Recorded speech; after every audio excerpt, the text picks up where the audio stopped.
類嘅好奇心咧，就係基於一個新嘅資訊要同你已經有嘅知識之間有關聯。你唔會對啲同你毫無關係嘅嘢有興趣嘅。就好似如果有個人佢嘅生活圈同你完全冇重疊，佢嘅知識完全同你冇重疊，佢嘅價值觀完全同你冇重疊嘅話咧，佢就唔會成為你嘅朋友啊。但係即使有一兩樣嘅重疊，即係譬如可能佢我同班同學都未必係會有呢個好奇心出現嘅。冇錯，因為你哋嘅認知體系裏邊要有一啲嘢相同，而且嗰啲相同嘅嘢要達到一定嘅 threshold，即係佢超過咗一定嘅 percentage，你同佢先會有話題可以講。好似玩緊交友 Apps 咁樣，冇錯啦，一定要去到某個程度，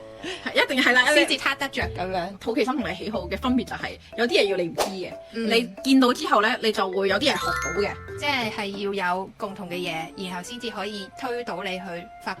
未知嘅嘢。係啦，就係、例如佢可以推個新資訊俾你，有30%你知嘅，有70%你唔知嘅。咁好大程度上咧，你就會想知多啲呢樣嘢，因為人類係一個好中意學嘢嘅生物。但係至於 recommender system，即係呢個推送系統點樣模仿呢樣嘢咧，咁咧你個就同腦神經有關啦。